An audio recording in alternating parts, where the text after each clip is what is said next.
Good morning, everyone. I'm making a quick video on Wednesday morning just to check in with all of you. I hope everybody's doing good. This is the middle of week 5.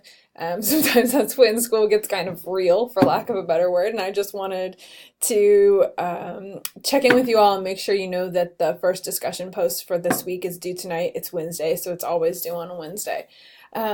Looked like there were already several replies to that particular discussion post when I checked last night, so that's great. And I'm going to check again in a few minutes.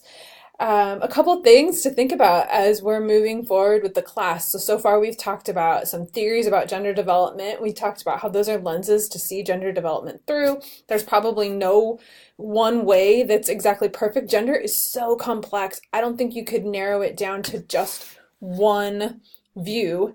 I think gender probably is so personal that there's all those theories apply, at least most of them, to different people at different times. And it also is fluid, so it's in flux.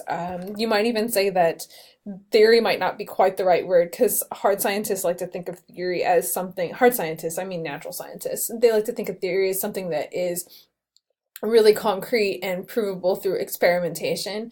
And in social sciences like communication studies, theory has a little different context. It's important to remind ourselves that those theories are backed up by research, and the ones that maybe the research didn't stand the test of time, they were kind of tossed out over the course of time. So all the ones that are in your textbook have research to back them up. And so as we move forward, I want you to start connecting those theories to the masculine and feminine speech patterns that they describe in the chapter on verbal and nonverbal communication. Those are 2 chapters. And it's important to keep in mind that although we talk about these masculine and feminine, there's a whole range of in the middle. I mean, that's why we learned the term androgynous. And last week we talked about verbal patterns and some of the things people might say or do. And this week the focus is on nonverbals. So it's the way that something is said, or even the way you're dressed could communicate something about your gender. Like for example, a more feminine style tends to have a higher pitch. There's obviously a biological component to that I don't even think I need to explain to most of you. But women also do some of those, females, people with a more feminine style communication, they tend to do some of those things in ways that aren't accounted for by biology alone. Like the term upspeak, your voice tends to kind of go up at the end. That's probably not biological. Somewhere along the line, that's behavioral.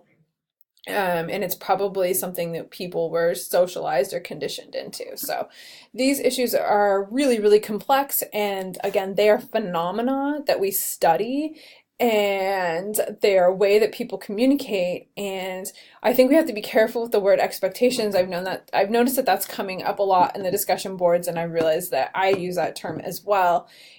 These are maybe what people think they're going to get when they go out into the world, but it's not to say that it has to be that way. I mean, to an extent, these expectations, there's no real reason for, there might be a historical reason, but there's no real reason why we cling to them other than the fact that we do cling to them frequently. So I think that maybe I use the word expectations for people to understand that those are things that our expectations based on what we perceive to be normal, which is very cultural.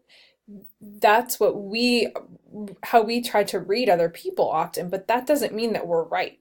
Those expectations probably are a little too rigid and too concrete. And so it's really important to get that out there, and that's a huge portion of what the content is trying to get at.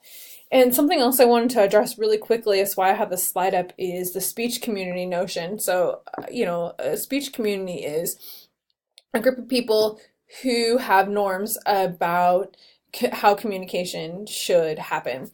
And that can happen around culture, gender, the friend groups, and so on. I mean, professional groups, a whole bunch of different ones. In this class, the speech communities we're talking about are related to gender, because that's what we're studying, is gender. And I just want you to think about that a masculine speech community has a certain set of expectations.